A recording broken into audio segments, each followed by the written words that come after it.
Hi friends, तो आज मैं लेकर आई हूँ 2023 में रिलीज हुई मूवी।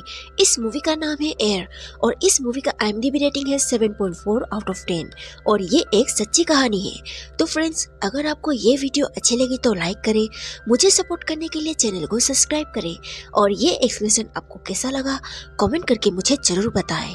तो चलिए मूवी को शुरू करते हैं। मूवी की शुरुआत सन 1984 से होती है, जहां पर हम नाइकी के हेडक्वार्टर में बहुत सारे लोगों को अपने अपने कामों में व्यस्त होते हुए देखते हैं और इन्हीं में से स्कॉट सोनी नाम का एक आदमी भी होता है जिसका काम मार्केटिंग और ब्रांड प्रमोशन का होता है। नाइकी कंपनी के बास्केटबॉल के जूते की सेल्स बहुत कम होती है, इसीलिए वो ये फैसला करते हैं कि वो इस जूते को डिसकंटिन्यू कर देंगे, लेकिन वो स्कॉट को एक और मौका देते हैं। दरअसल इस वक्त में सबसे ज्यादा बिकने वाले जूते कन्वर्स कंपनी का होता है, जिसका मार्केट में सेल 54% है। उसके बाद आता है एडिडास, जिनकी 29% है और सबसे नीचे नाइकी का आता है, जिनकी मात्र 17% की सेल है।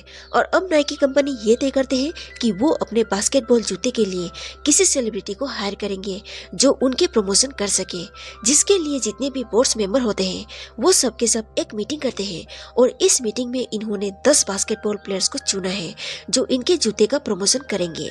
लेकिन ये ज्यादा फेमस नहीं होते, लेकिन इनका बजट मात्र $2.5 लाख है और इतनी ही पैसों में ये इन्हीं प्लेयर्स को हायर कर सकते हैं। पर जब स्कॉट को ये पता चलता है कि ये प्लेयर्स ज्यादा फेमस नहीं है तो उसे बहुत गुस्सा आ जाता है। वो कहता है कि हमने अपने जूते की प्रमोशन इनमें से किसी से भी करवाए तो और भी ज्यादा हमारे ब्रांड को नुकसान हो सकता है। हमें ऐसे प्लेयर्स की जरूरत है जो बहुत ज्यादा फेमस हो, लॉन्ग टर्म में हमें प्रॉफिट दे सके। वो ये कहकर वो वॉशरूम में चला जाता है। वहां पर जाके देखता है तो उसी के साथ काम करने वाला एक आदमी भी होता है जिसका नाम रॉब स्ट्रेसर होता है। वो स्कॉट को बताता है कि माइकल जॉर्डन नाम का एक प्लेयर है जो कि वो बहुत फेमस है। अगर हम उसे अपने कंपनी के लिए हायर कर ले तो हमारे ब्रांड को, हमारे कंपनी को बहुत फायदा हो सकता है। नहीं तो एडिडास कंपनी उसे अपने शूज प्रमोशन के लिए जल्दी हायर कर लेंगे। अगर हमें माइकल जॉर्डन को हायर करना है तो हमें अपना बजट को बहुत ज्यादा बढ़ाना होगा। फिर स्कॉट नाइकी के CEO से मिलने जाता है, जो कि वो स्कॉट को बहुत पसंद भी करता है। स्कॉट उसे कहता है कि हमें अपने बजट के लिए $2.5 लाख से $5 लाख करना होगा और जितने भी मार्केट में बड़े बड़े प्लेयर्स हैं, धीरे धीरे एडिडास उन सबको अपने शूज प्रमोशन के लिए हायर कर रहा है और हमें भी किसी बड़े प्लेयर्स को हायर करना होगा। CEO कहता है कि हमें पिछली बार भी बास्केटबॉल शूज में बहुत नुकसान हुआ था, इसलिए हम इस बजट को नहीं बढ़ा सकते। हमें रनिंग शूज पर ज्यादा ध्यान देना चाहिए क्योंकि लोग इस शूज को हर ओकेजन में पहनते हैं। इस बात से स्कॉट निराश होकर घर वापस चला जाता है, जहां पर वो टीवी पर सभी प्लेयर्स को देख रहा होता है, लेकिन उसका ध्यान बार बार माइकल जॉर्डन पर ही चला जाता है क्योंकि उसे लगता है कि उसका फ्यूचर बहुत ब्राइट है। इसीलिए स्कॉट ये तय करता है कि वो माइकल जॉर्डन को ही हायर करेगा। अगले दिन स्कॉट अपने ऑफिस पर चला जाता है, जहां पर वो अपने मार्केटिंग हेड रॉब से मिलता है। वो उस रिकॉर्डिंग को दिखा के उसे कहता है कि हमारे पास जो $2.5 लाख का बचत है, जिससे हम 3 प्लेयर्स को ही हायर करना चाहते हैं, उससे हम एक ही प्लेयर्स को हायर करेंगे जिसका नाम माइकल जॉर्डन है। मैं चाहता हूं कि माइकल जॉर्डन के नाम पर हम एक नई शूज बनाएं और वो शूज बास्केटबॉल की माइकल जॉर्डन की पहचान बन जाए, ताकि जब भी कोई नाइकी के माइकल जॉर्डन के शूज को पहने तो उसे ये लगे कि वो माइकल जॉर्डन के पहचान को पहन रहा है। रॉब कहता है कि ये इतना आसान नहीं है, हमारा $2.5 लाख का जो बचत है वो 3 प्लेयर्स के लिए है, इससे हमें नुकसान भी हो सकता है। वैसे भी ये बात जब एडिडास को पता चलेगा कि हम माइकल जॉर्डन को हायर कर रहे हैं तो वो लोग और भी ज्यादा उसे पैसे ऑफर करेंगे और उसे हायर करना इतना आसान नहीं होगा और हमारे पास उतना पैसा भी नहीं है। अब स्कॉट नहीं रुकता, जितनी जल्दी हो सके वो माइकल के मैनेजर से मिलना चाहता था, इसीलिए वो माइकल जॉर्डन के मैनेजर से फोन पर ही बात करता है, लेकिन वो साफ साफ मना कर देता है क्योंकि इनका बजट बहुत ज्यादा कम है और इतने कम बजट में कोई भी माइकल जॉर्डन को हायर नहीं कर सकता। वैसे भी कन्वर्स और एडिडास दोनों कंपनीज माइकल जॉर्डन को हायर करना चाहते हैं। अब स्कॉट माइकल जॉर्डन के कोच से मिलने जाता है, जो कि वो उसका दोस्त भी है। स्कॉट उससे कहता है कि तुम माइकल जॉर्डन के साथ मेरी मीटिंग को फिक्स कर दो। कोच कहता है कि माइकल जॉर्डन नाइकी के प्रमोशन नहीं करेगा। वैसे भी वो पर्सनली एडिडास को बहुत पसंद करता है। हालांकि उसकी टीम को उसे कन्वर्स की स्पॉन्सरशिप है, लेकिन प्रैक्टिस के वक्त वो एडिडास का ही शूज पहनता है, मगर वो खेलते वक्त कन्वर्स के शूज को ही पहन लेता है। बस स्पॉन्सर के लिए चाहे तुम उसे जितने भी पैसे दे दो या फिर उसके ड्रीम कार भी दे दो, पर कुछ नहीं होने वाला, क्योंकि उसके जितने भी आर्ग्यूमेंट होते हैं, डिसीजंस होते हैं, वो सब उसकी माँ देख लेती है। ये सुनकर स्कॉट बहुत खुश हो जाता है, जिसके वजह से उसके दिमाग में एक और आइडिया आ जाती है। तभी कोच उसे कहता है कि तुम गलती से भी ऐसा कुछ मत करना, क्योंकि इस बारे में जॉर्डन को पता चल गया या फिर NBA फेडरेशन को पता चल गया तो वो तुम्हें हर एक प्लेयर के लिए बैंड कर देगी। लेकिन स्कॉट उसकी बात नहीं मानता और वो सीधा नॉर्थ कैरोलिना में चला जाता है, जहाँ पर माइकल जॉर्डन की माँ रहती है। स्कॉट पिछले 2 दिनों से ऑफिस नहीं गया होता, इसलिए रॉब उसे फोन करता है कि तुम कहाँ पर हो। स्कॉट बताता है कि मैं नॉर्थ कैरोलिना में हूँ। वहाँ पर पहुँचने के बाद स्कॉट माइकल जॉर्डन के पिता से मिलता है, जहाँ पर माइकल जॉर्डन के पिता उसे बहुत अच्छे से वेलकम करते हैं। तभी वहीं पर माइकल जॉर्डन की माँ भी आ जाती है। उसे पता चल जाता है कि स्कॉट नाइकी कंपनी से आया है, तो वो गुस्से से उसे वहाँ से जाने के लिए कहती है। साथ ही कहती है कि आज के बाद कभी भी किसी प्लेयर के घर मत जाना, क्योंकि ये रूल्स के खिलाफ है। लेकिन स्कॉट उसे कहता है कि मैं आपसे सिर्फ 5 मिनट बात करना चाहता हूँ। माइकल जॉर्डन की माँ उसे बात करने के लिए परमिशन दे देती है, जिसके बाद स्कॉट उसे बताता है कि उसने कन्वर्स को साइन किया तो वो उन महान प्लेयर्स के लिस्ट में शामिल हो जाएगा जो कन्वर्स के लिए पहले प्रमोशन कर चुके हैं। अगर माइकल जॉर्डन एडिडास के लिए करता है तो वो उनके मामलों में उलझा रहेगा, क्योंकि कुछ दिन पहले ही एडिडास के सीईओ की मौत हो गई है। अब तो वो ये डिसाइड नहीं कर पा रहे हैं कि अगला सीईओ कौन बनेगा।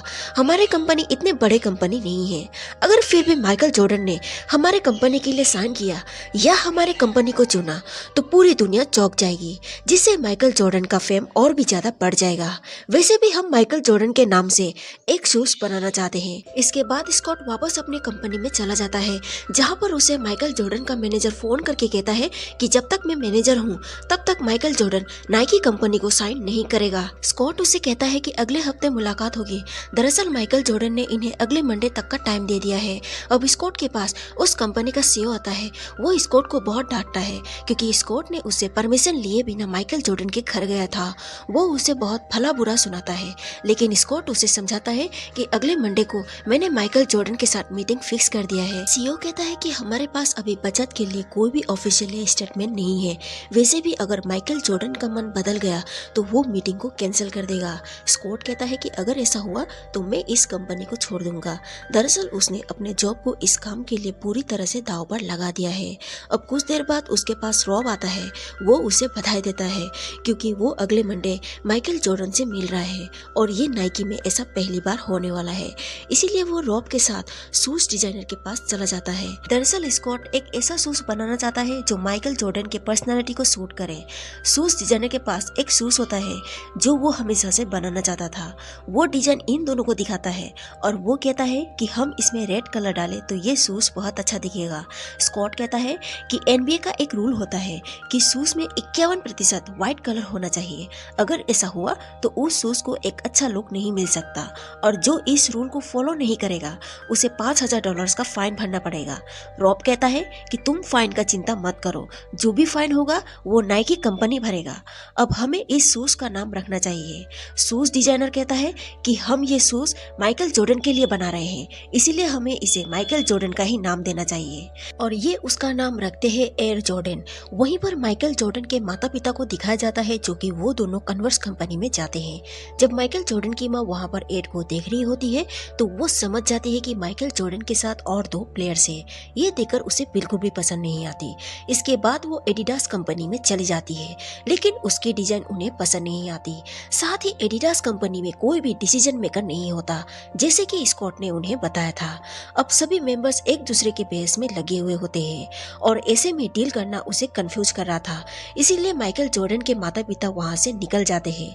वहीं दूसरी तरफ हमें दिखाया जाता है स्कॉट ऑफिस में ही सो रहा होता है, जो कि उसका सीईओ देख लेता है और वो कहता है कि माइकल जॉर्डन के एड के लिए ऑफिशियल अनाउंसमेंट करने के लिए तैयार है, क्योंकि ये रूल होता है कि आपको किसी भी प्लेयर्स को हायर करना है तो सबसे पहले आपको ऑफिशियल अनाउंसमेंट देने होंगी, जो कि ये बहुत बड़ी बात है। और अब इनके आगे बहुत बड़ा एक चैलेंज चैलेंज है कि इस डील को क्रैक करना है। फिर अब जल्द ही वो दिन आ जाता है जो कि माइकल जॉर्डन और उसके पेरेंट्स से मीटिंग होती है।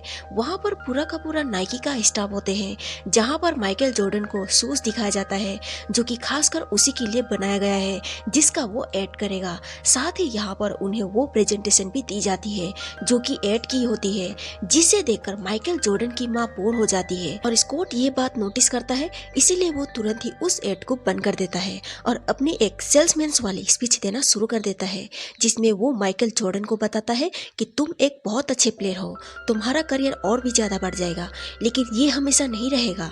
हम तुम्हें उस मुकाम तक पहुंचाना चाहते हैं जहां पर दुनिया तुम्हें हमेशा याद रखेंगे। शायद दूसरे कंपनी के साथ ऐड करके तुम अच्छे पैसे भी कमा लो और तुम कुछ वक्त के लिए शोहरत भी पालो। अगर तुम हमारे साथ काम करते हो तो तुम्हारे रिटायरमेंट के बाद भी लोग तुम्हें याद रखेंगे, क्योंकि नाइकी के साथ एक शूज के साथ तुम्हारा नाम हमेशा के लिए जुड़ जाएगा। स्कॉट की बातों को सुनकर माइकल जॉर्डन के पेरेंट्स बहुत खुश हो जाते हैं, लेकिन वो उन्हें कोई जवाब नहीं देते, बल्कि वो वहाँ से उठकर चले जाते हैं। और ये अभी तक की नाइकी की सबसे बड़ी डील थी। वहीं स्कॉट की स्पीच सुनकर सभी लोग हैरान हो जाते हैं, क्योंकि इसके बारे में कभी भी किसी को पता नहीं था। अब 4 दिन गुजर जाती है, पर माइकल जॉर्डन के घर से कोई भी कॉल नहीं आती। लेकिन 4 दिनों के बाद माइकल जॉर्डन की माँ स्कॉट को फोन करती है और कहती है कि हमने एडिडास और कन्वर्स के साथ डील कैंसिल कर दी है। ये सुनकर स्कॉट बहुत खुश हो जाता है, क्योंकि उसकी मेहनत कामयाब हो गई है। और माइकल जॉर्डन की माँ कहती है कि हम तुम्हारे कंपनी के डील के साथ तभी साइन करेंगे जब हमें रॉयल्टी मिलेगी, यानी कि हर एक शूज के साथ कोई ना कोई परसेंटेज चाहिए, साथ ही एक मर्सिडीज कार भी। ये सुनकर स्कॉट बहुत हैरान हो जाता है, क्योंकि आज से पहले किसी भी प्लेयर्स ने ऐसा डिमांड नहीं किया होता। वो कहता है कि हम तुम्हारी फीस पूरा देने के लिए तैयार है। लेकिन माइकल जॉर्डन की माँ जानती थी कि अगर वो एक बार $2.5 लाख ले लेंगे तो वो एक बार की फीस होगी। अगर वो रॉयल्टी लेते हैं तो माइकल जॉर्डन के जब तक शूज बिकेंगे तब तक उन्हें रॉयल्टी मिलती रहेगी, यानी कि ये जॉर्डन परिवार के लिए लाइफ टाइम इनकम होगी। अब स्कॉट इस बात से परेशान हो जाता है। वो अपने सीईओ के पास चला जाता है और उन्हें पूरा का पूरा बात बता देता है, लेकिन सीईओ बिना कुछ सोचे समझे हाँ कर देता है।